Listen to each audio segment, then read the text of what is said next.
네, 안녕하세요. 네, 오늘 사실 좀 궁금했어요. 이넥트 프로젝트라는 연수 공고가 나갔을 때, 어떤 점에서 이렇게 이넥트 프로젝트를 하고 싶으셔서 이렇게 주말을 거쳐서 하는 프로젝트 오셨을까라는 게 이제 참 궁금했었습니다. 아마 생소하실 것 같아서 이넥트라는 이름 자체가 또 생소하기도 하고 저희가 이름을 지어서 만든 프로젝트다 보니까 또 SSI 교육이라는 것도 지금 오늘 오신 분들의 그 학교를 보니까 학교와 전공을 보니까 굉장히 또 다양하더라고요. 과학 교과만 있는 것이 아니라 수학, 지리, 사회, 그다음에 정보 뭐 굉장히 다양한 교과에서 오셔가지고 아, 이런 어떤 굉장히 융합된 성격이라는 걸 먼저 좀 설명을 해드려야 될 것 같아서 강의 내용을 먼저 이제 쭉 한번 말씀을 드리도록 하겠습니다. 제목은 과학기술 관련 사회 쟁점 해결을 위한 이넥트 프로젝트라고 이제 이름을 지어봤는데요. 아마 이제 SSI라는 말을 처음 들어보시는 선생님들도 계실 것 같아요. 과학 교과에서는 이제 좀 쓰기 시작하는 단어예요. 과학 선생님들 아마 STS 교육이라고는 많이 들어보셨을 텐데요. 과학기술 사회 이렇게 연계시키는 그런 교육인데 크게 보면 거기에 하나의 어떤 맥락에서 이루어지는 쟁점을 중심으로 하는 과학기술 관련 사회 쟁점을 중심으로 하는 교육이다. 라고 이제 생각을 해보시면 될 것 같고요. 제가 알기로는 사회교과라든지 윤리교과라든지 이런 데서도 이런 쟁점들을 수업에 많이 활용하시는 걸로 알고 있습니다. 근데 과학교육에서는 이제 SSI라는 이름으로 되고 있기 때문에 제가 오늘은 먼저 이 SSI 교육이 무엇인가에 대해서 좀 설명을 드리고 이넥트 프로젝트가 어떠한 취지에서 만들어졌고 그것이 SSI 교육과 어떻게 관련이 있는지 또 이넥트 그래서 전반적인 어떤 개요를 한번 쭉 설명을 드리고자 합니다. 네, 그럼 먼저 이제 SSI 교육이 무엇인지부터 말씀을 드릴게요. 네. 네, 아마 많이 들어보셨을 것 같은데요. 사회학자 울리히 백이라는 사람이 우리는 위험사회에 살고 있다라는 말을 했어요. 리스크 소사이티에서 위험사회에 살고 있다라는 그 말을 이제 했는데요. 아마 여기에 동의하지 않으실 분들 별로 없으실 것 같아요. 그냥 주위를 돌아보면 정말로 많은 위험들이 지금 산재해 있는 그런 사회에 살고 있죠.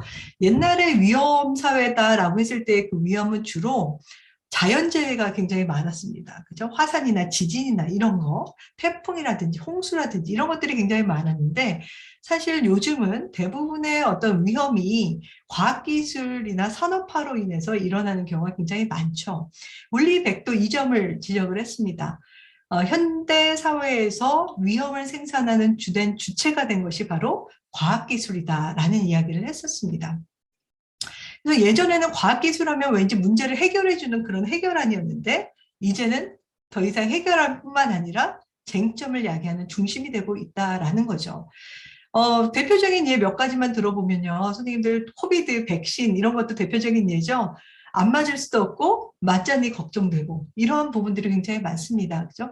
우리는 좋은 의도로 만들었고 그것이 가져올 수 있는 혜택도 충분히 인지하고 있지만 과학기술이라는 것이 가지고 있는 불확실성, 위험성이라는 것이 있다는 것도 여러분들 충분히 공감하실 것 같아요.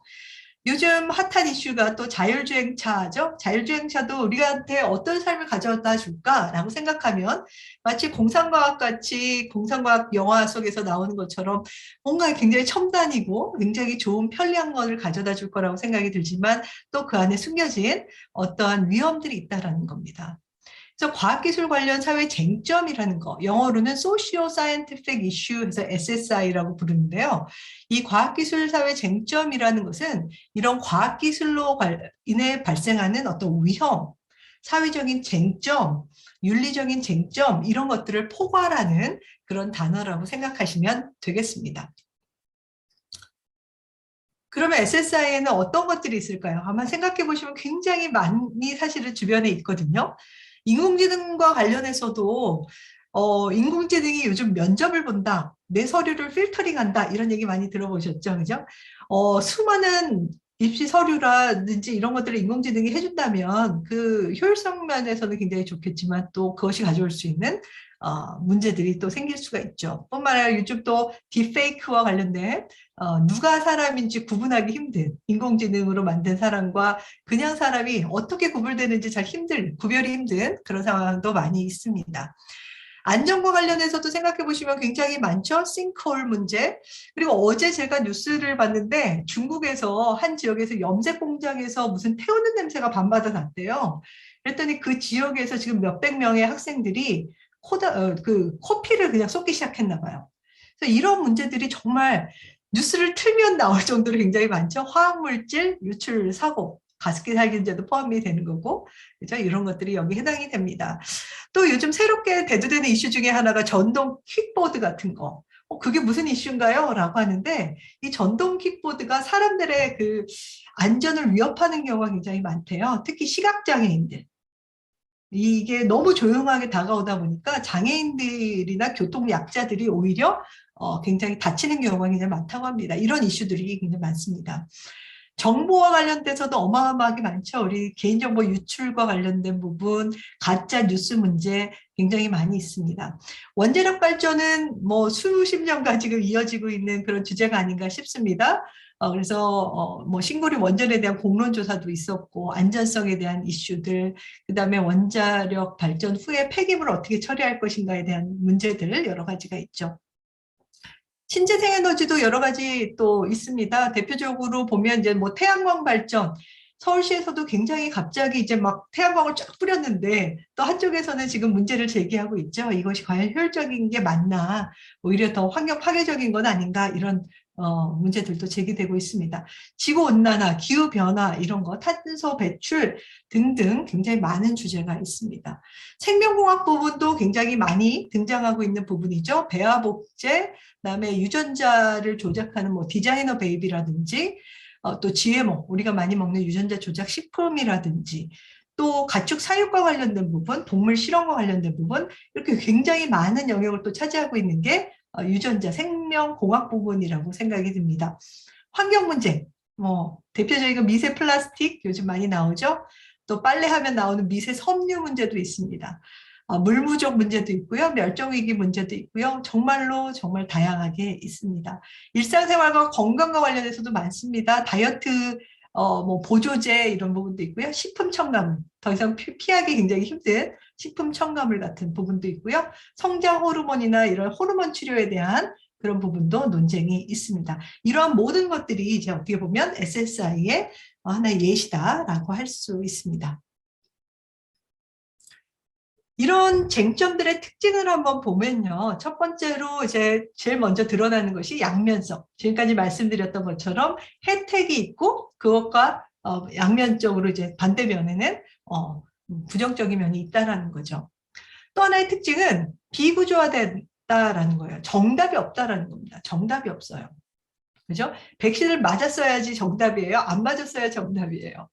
정답이라는 게 없다라는 거죠. 무엇에 가치를 두느냐에 따라서, 무엇을 더 중요하게 생각하느냐에 따라서 그 선택은 달라질 수 있다라는 거예요. 다양한 가치, 관점 이런 게 있다라는 것은 다시 말해서 뭐냐면 논쟁이 붙을 수 있는 부분이라는 뜻이죠. 그래서 대부분의 문제들이 항상 그런 건 아니지만 논쟁점을 가져오는 경우가 많이 있습니다. 제가 오늘 특별히 더 말씀드리고 싶은 것은 이러한 문제들은 대부분 무엇을 나타내냐면요. 과학기술의 불확실성이라는 것을 나타냅니다. 요즘 어떻게 보면 뉴스 같은 데서도 종종 키워드로 나오는데 불확실성이라는 거예요. 우리가 미래가 어떻게 될지 잘 모르죠. 과학기술이 만들어내는, 예를 들어서 이제 그 과학 교과서에 있는 과학을 한번 살펴볼까요? 과학 교과서에 있는 지식들은요, 사실 확실한 것만 담죠. 저도 교과서를 써봤지만 약간이라도 논쟁이 붙을 것은 교과서에는 거의 들어가지 않습니다. 그 다음에 한 사람의 천재 과학자가 모든 걸 다 만드는 듯한 느낌을 줘요. 뉴턴의 운동방정식 F는 MA가 모든 운동을 다 설명하는 정답이 있잖아요. 내가 어떤 공을 어떤 각도로 어떤 속도로 던지면 이게 정확히 어디에 떨어진다는 걸 예측한다라는 거죠. 이거가 이제 확실한 어떤 과학기술이 가져오는 어떤 파워 같은 건데요. 과학 지식이 가지고 있는 파워. 근데 일상생활을 보면 사실 과학 지식은 늘 이렇게 정답을 가져다 주지 않는다라는 거예요. 실제 일상생활에서 보면 과학기술이라는 것은 독립적으로 존재하는 것이 아니라 굉장히 많은 이해관계자들하고 얽혀져 있어요. 그러다 보니까 어떻게 됩니까? 순수한 목적으로 만들었다라고 하더라도 그 결과는 우리가 예측할 수가 없는 불확실성을 가질 수밖에 없다라는 거예요. 뿐만 아니라 사실은 과학을 수행하는 그 과정도 들여다보면 그 안에 불확실성이 있을 수밖에 없어요. 정답이 뭐 많은 부분에 있어서 정답도 있고 설명하는 설명력도 있기는 하지만 항상 확실한 정답만을 주지 못한다라는 거예요. 이게 현대 과학기술의 특징입니다. 그래서 제가 굉장히 좋아하는 인용구가 있는데요. 크리스텐센이라는 호주의 학자가 이런 이야기를 했습니다. 과학교육이 학생들에게 과학과 관련된 유용한 지식을 가르치는 것이라면 학생들이 과학의 불확실한 측면에 대해서도 논의할 수 있도록 해야 된다. 많은 선생님들께서 이런 쟁점 나오면 그거 사회 시간에 해야 되는 거 아니야? 이거 윤리 시간에 해야 되는 거 아니야? 물론 사회 시간에도 하고 윤리 시간에도 해야죠. 근데 이러한 불확실한 문제를 과학 수업에도 좀 다루자. 모든 수업을 다 SSI로 하자는 뜻이 아니라 이 현대 과학이 가지고 있는 이런 불확실한 측면들이 우리 학교 과학에서도 조금씩은 보여줄 수 있도록 도입하자, 이런 이야기를 많이 했습니다. 여기 보시면 과학 지식의 불확실성에 대해서 논의하는 것이 과학의 가치를 떨어뜨리는 것이 아니다. 많은 선생님들이 뭔가 과학에서 불확실하고 논쟁적인 것을 다루면 뭔가 그동안 과학이 이렇게 쌓아온 것이 있는데 이것의 가치를 떨어뜨리는 거 아닌가 라고 생각하실 수 있는데 전혀 그런 것이 아니다라는 거죠. 이게 있는 그대로의 과학을 보여주는 겁니다. 그리고 우리 누구나 알아요. 과학 지식이 신뢰롭다라는 거, 또 무수한 과학적 발견들이 우리가 직면하고 있는 많은 문제들을 해결해 줬다라는 거 우리 많이 알고 있습니다. 하지만 이 과학기술이 가지고 있는 불확실성에 대해서 어느 정도는 학교 과학에도 도입하자. 이게 바로 현재 이제 논의되고 있는 그런 이야기입니다. 마지막으로 이런 SSI의 특징을 또 말씀드리면 문제 해결을 위한 참여와 관심, 실천이 필요하다라는 거죠. 이제 아는 것만으로 되는 때가 아니라 이제 학생들이 같이 모여서 힘을 합쳐서 문제 해결에 참여하고 실천하는 과정이 굉장히 필요하다라는 겁니다.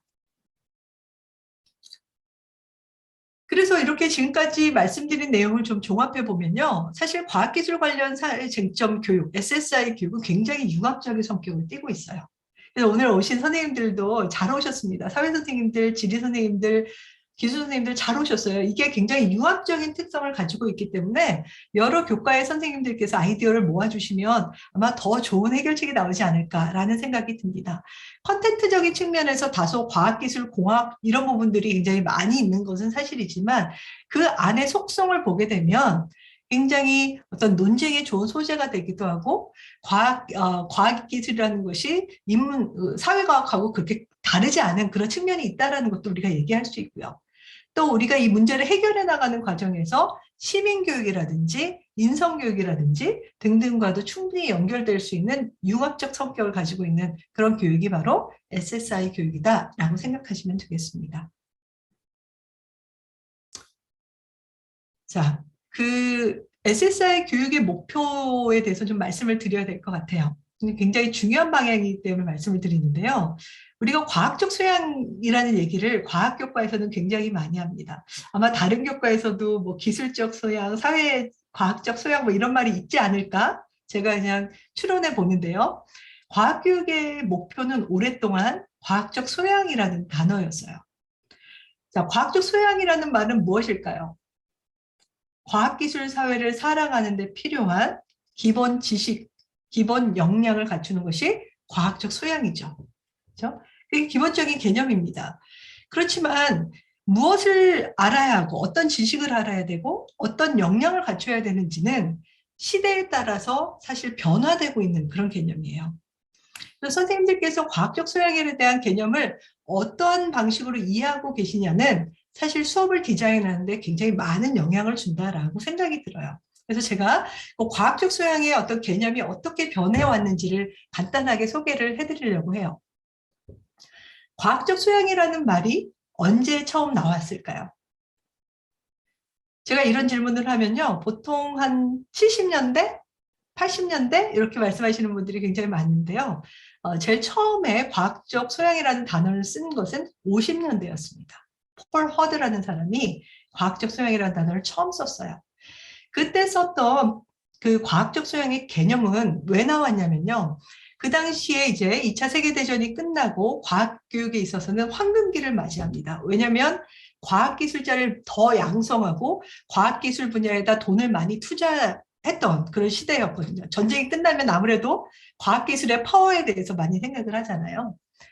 자, 그러다 보니까 뭐가 필요했냐면 일반 시민들이 과학기술 분야에 대해서 관심을 갖고 기본적인 지식을 갖춰야 된다라고 생각을 했어요.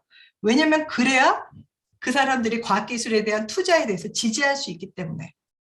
그래서 초기의 과학적 소양의 개념은 과학 지식에 대해서 좀 더 이해하고 과학자들이 하는 탐구 기능을 인식하는 그 정도의 단계가 과학적 소양이라는 개념이었습니다. 근데 이 개념이요, 70년대, 80년대 오면서 과학교육에서는 STS라는 단어가 나왔고요. 왜 이런 단어가 나왔냐면 과학기술이 문제를 일으키기 시작하는 때죠. 산업혁명으로 인해서 막 환경 문제도 일어나고 여러 가지 윤리적 문제가 처음 대두되기 시작할 때가 70년대, 80년대입니다. 그러다 보니까 야, 과학 지식을 아는 것만으로는 안 되겠다. 과학 지식을 우리의 삶과 연결시켜야 된다. 학생들이 배워야 되는 것은 과학기술 문제에 대해서 의사결정할 수 있어야 돼, 합리적으로. 그리고 일상생활에 적용할 수 있어야 돼 라고 했던 게 과학적 소양의 개념이었어요. 이 개념이 쭉 이어졌습니다. 우리나라로 치면 한 2010년 정도까지는 쭉 이어졌어요. 근데 2000년대 이제 들어오면서 많은 논문들이 나왔는데요. 그 논문들이 뭐라고 하냐면 개인적인 의사결정 이거 가지고 충분하지 않다라는 거예요. 왜냐하면 TV만 틀면 문제가 일어나잖아요. 문제가 굉장히 많이 일어나고 이걸 보고만 있을 수가 없는 거예요. 어떻게 해야 되죠?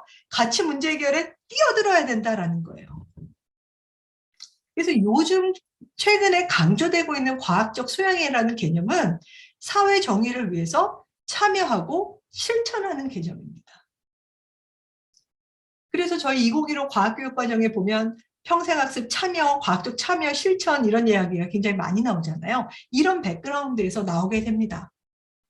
그리고 저희 이넥트 프로젝트도 이런 과학적 소양의 비전 3, 사회적 정의를 위한 참여와 실천이라는 것을 목표로 만들어진 프로젝트라고 할 수가 있습니다. 자, 여기까지가 제가 이제 SSI 교육에 대해서 일반적인 내용들을 이제 좀 설명을 해드렸고요. 혹시 질문 있으신가요?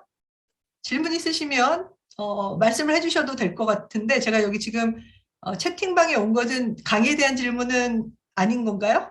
질문이 꽤 많이 올라왔는데 네, 지금까지 말씀드린 게 SSI 교육에 대한 전반적인 배경이에요. 그럼 지금부터 이제 또 몇 가지 말씀드릴 건 뭐냐면 이러한 SSI 교육에 대해서 다른 나라들에서는 어떻게 움직이고 있느냐를 좀 말씀을 드리려고 해요. 왜냐면 우리는 항상 이제 좀 이렇게 유럽이나 캐나다나 이런 나라에서 진행되고 있는 그런 모델 중에서 우리한테 어떤 필요한 부분은 뭔가라는 것들을 좀 더 생각해 보니까 그런 사례들을 몇 가지 이제 말씀드리려고 하는데요. 첫 번째 사례가 유럽연합에서 이루어지고 있는 페리스라는 프로젝트입니다. 저는 개인적으로 이 프로젝트를 굉장히 좋아해서 연수할 때마다 소개를 굉장히 많이 합니다. 이 페리스라는 것의 말은요, 프로모팅, 뭔가를 함양하는데 뭐를 함양하냐면 Attainment of Responsible Research and Innovation in Science Education이에요. 여기서 중요한 단어는 Responsible Research and Innovation입니다. 책임감 있는 연구와 혁신이란 단어고요. RRI라고 해가지고 유럽 지역에서는 굉장히 하나의 모토처럼 캐치프레이즈처럼 되어 있는 것이 바로 RRI입니다. 이 RRI는 보통 어디서 많이 강조되고 있냐면 자연대, 공대 또는 산업 현장에서 많이 강조되고 있는 그런 개념이에요.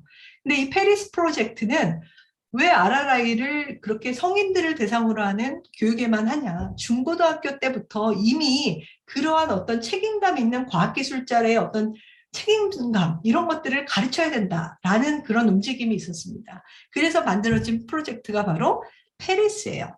그러니까 중고등학교 교육에도 RRI라는 개념을 집어넣자라는 겁니다. 그래서 여기서는 모델을 좀 제시했습니다. 저희도 이넥트 프로젝트 모델을 제시했듯이 여기서도 모델을 제시했는데요. 이 가운데 원을 보시면 SSI라고 되어 있죠. 과학기술 관련 사회 쟁점입니다. 이거를 뭐랑 연결을 시키냐면 inquiry based science education, 탐구 중심의 교육과 연계를 시키는 거예요. 그러니까 SSI를 중심으로 탐구 수업을 하자라는 겁니다. 그래서 이름을 시블이라고 이름을 지었어요. 이 사람들이 모형을 만든 후에 제일 먼저 한 게 뭔지 아세요?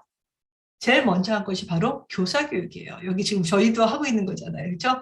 교사교육을 합니다. 왜냐하면 교사교육을 해야 이 모델이 확산되기 때문에 그렇죠.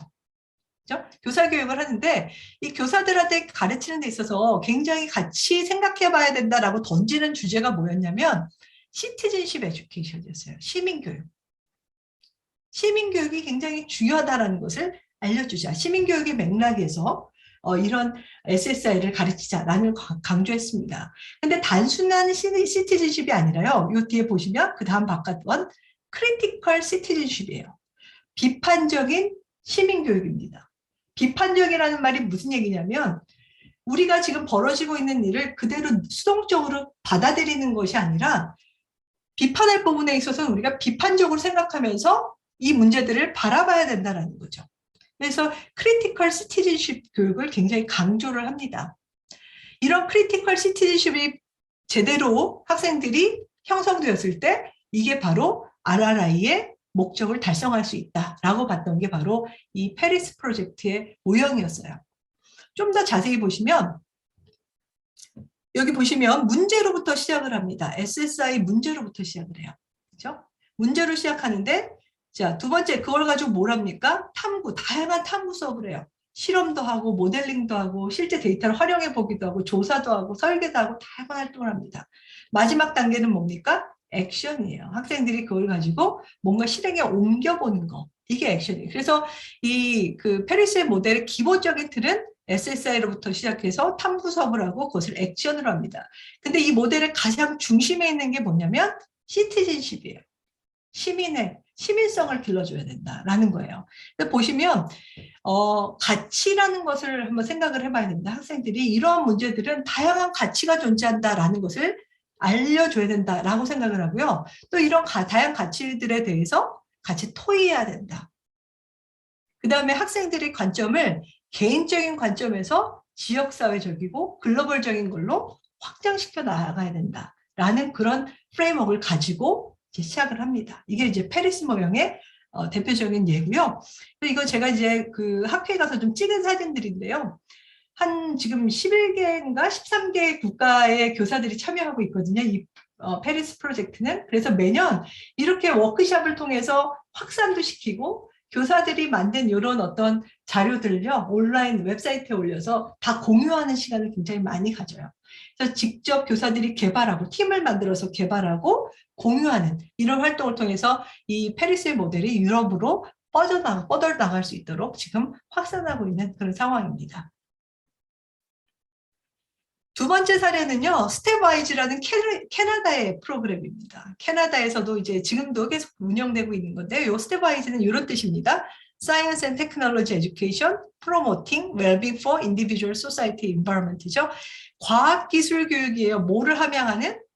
무엇을 위한? 웰빙을 위한. 어떤 웰빙이냐면 개인과 사회와 뭡니까? 환경의 웰빙을 위한 교육이다라는 거예요. 근데 여기 보시면 캐나다는 원래 환경에 대해서 굉장히 관심이 많습니다. 그래서 STS 교육이라고 과학교육에서는 그렇지만 캐나다에서는 STSE 해서 환경을 굉장히 중요하게 생각해요.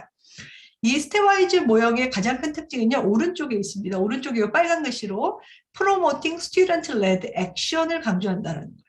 학생들이 이끄는 액션을 강조한다는 건데 그걸 어떤 형태로 하냐면요. 리나 프로젝트라는 걸 가지고 합니다. 리나 프로젝트 약자를 보시면 약자가 너무 많죠. 미국말에는. 자, 영어에는 너무 많은데요. Research Informed and Negotiated Action이라는 뜻이에요. 이게 뭐냐면 액션을 하는 거는 좋은데 그냥 액션을 해서는 안 된다. 뭐를 통해서 해야 한다? 스스로 리서치해라. 리서치를 통해서 충분하게 인지하고 이해하고 또 negotiated는 뭐죠? 다른 사람들과 소통하면서 합의하면서 협의하면서 액션을 취해라 라는 겁니다. 그래서 여기서는 리나 프로젝트를 수행하는 것이 굉장히 커다란 그런 특징이에요. 자, 세 번째 스웨덴에서는요, 리스크 에듀라는 프로젝트가 있는데, 이름에서도 보시겠지만 리스크라는 데 더 초점을 맞춘 프로젝트도 진행이 되고 있습니다. 우리나라도 과학교육 과정에 재해재난과 안전에서 재해재난이라는 개념이 굉장히 강조되고 있잖아요. 그래서 마찬가지로 스웨덴에서도 이 위험 교육에 대해서 관심이 많습니다. 특히 이제 원자력 발전소라든지 전자기장이라든지 생명공학이라든지 이런 부분에서 위험을 학생들이 인식할 수 있도록 해야 된다. 위험이라는 개념, 위험을 어떻게 평가해야 되는가? 이런 것들이 과학교육과 연계돼야 된다라는 교육을 많이 하고 있어요. 그러니까 어떻게 보면 SSI랑 이제 연계되는 그런 부분이 있죠. 자, 마지막으로 IC 프로젝트라는 게 있습니다. 이거는 뭐냐면요. 말 그대로 스템 교육인데 무엇을 강조하는 거냐면 자, 학생들의 역량을 기르고요. 진로를 모색하는 데 도움을 주는 스템 교육이에요. 진로 교육입니다. 그러니까 이공계 학생들이 뭔가 이공계를 진학하고자 하는 학생들이 자신의 진로를 생각할 때 무엇을 바라봐야 되냐면 미래, 우리의 미래 사회를 본다라는 그런 개념이에요. 그래서 과학교육과 퓨처 스터디를 좀 이렇게 미래학을 좀 연결시킨 그런 프로젝트여서 제가 굉장히 인상 깊게 봤는데요. 이게 뭐냐면 좀 더 자세히 말씀드리면 이렇습니다. 지금 그 스템 직업을 갖고자 하는 학생들은 책임감을 가져야 돼요. 사회적인 책임감. 왜냐하면 지금 말씀드린 대로 이 스템 분야가 굉장히 많은 문제를 가져오기 때문에. 그래서 미래학에서 강조하는 어떤 스킬들을 씁니다. 그 스킬 중에 대표적인 것이 이런 퓨처 스콘이라고 불리는 요 아래 요 그림인데요. 우리는 사실 미래를 예측할 수는 없어요. 어떻게 미래 어떻게 될 거야? 우리 예측하면 다 떼부자쓰죠. 어디 주식에 투자해라 뭐 하면은 우리 굉장히 좋겠지만 사실은 미래를 예측한다는 거는 불가능합니다. 너무 많은 변수가 있어서. 그렇지만 가능한 건 뭐냐면요. 우리가 어떠한 미래가 있는지 생각해 보는 거는 가능해요. 그리고 우리가 생각하는 바람직한 미래로 나아가도록 노력하는 것은 가능하다는 거예요. 그렇죠? 그래서 기본적인 아이디어는 뭐냐면 지금 이대로 내버려뒀을 때 나올 수 있는 미래와 우리가 무언가를 노력해서 만들어낼 수 있는 바람직한 미래 사이의 갭을 어떻게 하면 줄일 수 있을까? 이런 것을 줄이는 것을 배우는 것이 바로 이공계 학생들이 받아야 되는 교육이다. 라고 해서 만들어진 교육이 IC 프로젝트라는 그런 프로젝트입니다. 이런 것도 좋을 것 같아요. 저희가 이런 프로젝트를 쭉 리뷰하면서 이것을 이넥트 프로젝트에 좀 녹여내려고 많이 노력을 했어요. 이넥트 프로젝트에 이런 아이디어를 좀 적절하게 배합을 해서 선생님들이 실제로 적용해 보면 어떨까라고 만든 프로젝트가 이넥트 프로젝트입니다. 이제 보시면은요. 이넥트 프로젝트라는 단어 어떻게 만들어졌는지부터 말씀을 드릴게요. 이넥트 프로젝트는 이넥트라는 것이 뭔가를 실행하는 것이 강조되는 단어죠. 무언가를 실행한다라는 뜻입니다. 그래서 실행을 강조하고 액션을 강조한다라는 것을 이제 느끼실 수 있고요. 이 이넥트의 5글자는 저희가 이제 앞으로 보여드릴 이넥트 모형의 5단계의 첫 글자를 딴 겁니다. 그래서 각각의 5단계로 되어 있는 그런 모델을 뜻한다라고 생각하시면 됩니다. 그래서 이넥트 프로젝트를 통해서 우리가 추구하고자 하는 바는 우리 학생들이 보다 책임감을 느끼고 사회 문제에 같이 참여해보고 해결해보고 이러한 과정을 통해서 책임감을 한번 길러보자 라고 만들어지는 것이 바로 이넥트 프로젝트입니다. 이넥트 프로젝트는요, 이공계에 관심 있는 학생들을 대상으로 해도 되고 일반 학생들을 대상으로 해도 크게 상관은 없습니다. 만약에 이공계에 관심 있는 학생들을 대상으로 하신다면 과학영재반이라든지 과학고등학교 학생들을 대상으로 하신다면 과학기술공학적인 문제 해결을 좀 더 강조하는 방향으로 수업을 해주시면 되고 일반 학생들이라고 하더라도 충분히 일반 학생들도 요즘 과학기술과 관련된 쟁점을 이해해야 되잖아요. 그것들을 이해하고 같은 시민으로서 이런 문제 해결에 어떻게 참여할 것인가에 대해서 모색해보는 그런 기회를 가져도 좋을 것 같습니다. 자, 이넥트 프로젝트의 전체적인 이제 개요를 말씀을 드릴 텐데요. 네, 이넥트 프로젝트는요, 제일 먼저 SSI로부터 시작한다. 이게 이제 첫 번째 특징이 될 거고요. 2개의 사이클과 5개의 단계로 되어 있다는 게 특징이에요. 근데 이 말로 말씀을 드리면 힘드니까 저희 백그라운드에서도 지금 2개의 사이클이 돌아가는 게 계속해서 보일 텐데요. 보세요. 이 그림입니다. 자, 이게 저희가 이제 만드는 이넥트의 모형이고요. 이걸 가지고 이제 얘기를 한 겁니다. 보시듯이 5개의 단계로 되어 있어요. 첫 번째는 쟁점 발견의 E, 두 번째 쟁점 탐색의 N, 그다음에 미래 상황 예측의 A, 사회적 여기 보죠? 과학기술 쟁점 해결의 C, 사회적 실천의 T, 요거의 앞자를 딴 거고요. 앞에 보시면 파란색 사이클이 보이고요. 두 번째 사이클은 초록색 사이클로 되어 있습니다. 그럼 이제 단계부터 하나하나 설명을 해드리도록 하겠습니다. 네, 첫 번째 이제 쟁점 발견이라는 것은요, 학생들이 이런 쟁점에 관심을 갖게 하는 단계입니다. 너무 시리어스하게 생각하실 필요 없어요. 나중에 이제 단계를 다 이제 같이 해보실 텐데, 1단계에 너무 많은 힘을 쏟으실 필요는 없습니다. 1단계는요, 주된 목적이 뭐냐면, 학생들이 이러한 문제가 어떤 문제들이 있는지 관심을 끄는 그런 단계라고 할 수가 있어요. 본격적으로 이 쟁점이 왜 일어났고 도대체 이 문제들이 얼마나 복잡하게 다양한 이해관계자들로 연결되어 있느냐를 탐색하는 것은 두 번째 쟁점 탐색 단계입니다. 그래서 왜 이런 과학기술은 문제를 야기하고 있지? 왜 계속 이런 문제가 나오지? 관련된 많은 이해관계자들이 영향을 주고받고 있구나. 이거를 깨닫게 하는 단계가 바로 2단계입니다. 쟁점 탐색이고요. 세 번째 단계는 아까 말씀드렸는데요. 미래 상황을 한번 예측해 보도록 하는 거예요. 자, 우리가 이런 문제들이 계속해서 발생한다면 어떤 미래가 될까? 근데 우리가 아주 작은 활동이라도 하게 된다면 어떻게 이 갭을 줄일 수 있을까? 바람직한 방향으로가 유사하게 줄일 수 있을까? 이걸 고민하는 단계가 세 번째 단계입니다. 그러면은 생각해 보세요. 바람직한 미래와 내가 그냥 내버려둘 때 생각할 수 있는 그 갭을 줄이기 위해서 내가 뭔가를 행동을 할 수 있는데, 그럼 이 행동을 옮기기 위해서 이거를 하기 위해서 어떠한 내가 프로젝트를 해볼 수 있을까라고 생각해서 시작하는 단계가 네 번째, 과학기술 공학적 문제 해결입니다. 학생들이 이걸 한번 해볼까? 라고 생각하더라도 여러분 선생님들 많이 이제 학생들과 과제 연구 같은 거 많이 해보셨겠지만 학생들이 이 문제를 어떻게 해야 됩니까? 구체화하는 것부터 시작을 해야 돼요. 내가 해결할 수 있는 문제로 구체화하고 그다음에 실험을 설계해보고 그다음에 평가해보는 그런 단계를 거치는 게 4단계라고 할 수 있고요. 마지막 단계에서는 이런 어떤 해결 방안을 사회에 지역사회와 공유하는 단계라고 생각을 하시면 되겠습니다. 그래서 보다 이제 예시를 가지고 보시면 더 클리어할 것 같아서 조금 있다가 고현주 박사님이 이렇게 사례와 함께 쭉 단계를 다시 한번 설명해 드릴 겁니다. 제가 이제 마지막으로 좀 설명드리고자 하는 것은 이 사이클에 관한 부분입니다. 이 사이클을 보시면은요, 먼저 이제 파란색 사이클이 있죠. 이 파란색 사이클의 주된 목적. 단계 1, 2, 3의 가장 주된 목적은 뭐냐면 과학기술이 이러한 불확실성을 가지고 있구나. 이렇게 윤리적인 문제를 가져올 수밖에 없구나. 다양한 이해관계자가 얽혀져 있구나. 이런 것들을 이해하도록 하는 거예요. 이걸 어렵게 얘기하면요. 과학기술의 인식론적인 측면을 이해한다라고 하는 거예요. 그래서 저희 이넥트 모형의 가장 큰 특징은 뭐냐면 문제 해결을 본격적으로 하기 전에 학생들은 왜 이러한 문제가 일어나는지에 대한 이해를 먼저 해야 된다라는 게 굉장히 중요한 겁니다. 그래서 저희가 여러 가지 툴을 씁니다. 2단계에서는 이해관계자 맵이라는 지도라는 툴을 쓰고요. 3단계에서는 퓨처스필이라는 것과 시나리오 기법을 써가지고 이런 어떤 네 가지 측면에 있어서 충분히 이해하도록 돕는 그런 활동을 하게 되는데 이게 사이클 1에 해당됩니다. 과학기술의 본성에 대한 이해. 이걸 바탕으로 두 번째 사이클이 이제 진행이 되게 됩니다. 두 번째 사이클은 이제 본격적으로 문제를 해결하고 실행에 옮기는 거죠.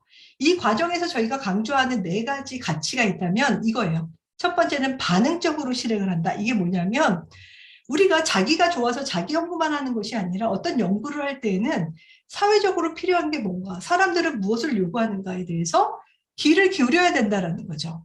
그리고 그들의 요구에 어느 정도는 반영될 수 있도록 노력해야 된다는 거죠. 이게 반응적 실행이라는 개념이고요. 또 제가 문제를 해결하는 과정 중에서 특히 이런 쟁점 같은 것은 다양한 어떤 스테이크홀더들하고 다양한 사람들의 의견을 수렴하는 과정이 굉장히 중요해요. 그래서 한 사람의 전문가 의견만 듣는 것이 아니라 다양한 입장을 한번 가진 사람들과 이야기해보는 그런 과정을 굉장히 강조합니다. 그리고 세 번째는 이 해결책이 정말 지속 가능한가? 또 지속 가능한 사회를 만들어낼 수 있는가? 라는 부분에 대해서 생각해 보도록 하는 거. 그다음에 마지막은 성찰적 실행입니다. 그 과정을 계속해서 지속적으로 한번 반성적으로 사고해보는 그런 거. 그래서 이 4, 5단계를 하시면서는 학생들이 이런 4가지 가치를 좀 더 생각해 보도록 초점을 맞추시면 돼요. 나중에 이제 좀 더 이제 하시다 보면 이제 더 아시게 되겠지만 사실 첫 번째에서 이제 인식론적인 어떤 과학기술 이해를 하고 그다음에 문제 해결하는 과정에서 학생들이 이 두 사이클을 왔다 갔다 하기도 합니다. 괜찮은 거예요. 두 개를 왔다 갔다 하면서 문제가 좀 더 구체화되고 더 세련된 해결 방안을 낼 수 있는 거거든요. 그래서 이 두 개의 사이클이 서로 연결되어 있다는 것이 이넥트 모형의 가장 큰 특징이라고 할 수 있습니다. 네, 그래서 제가 여기까지 이제 굉장히 바쁘게 내용은 많은데 바쁘게 이제 진행을 했습니다. 왜냐하면 그 뒤에 이제 예시를 보시면 훨씬 더 구체적으로 이해하실 수 있을 것 같아요. 그래서 저는 전체적으로 개괄적인 내용을 말씀드렸고요. 구체적인 예시 보시면서 또 질문이 있으시면 해주시면 되겠습니다.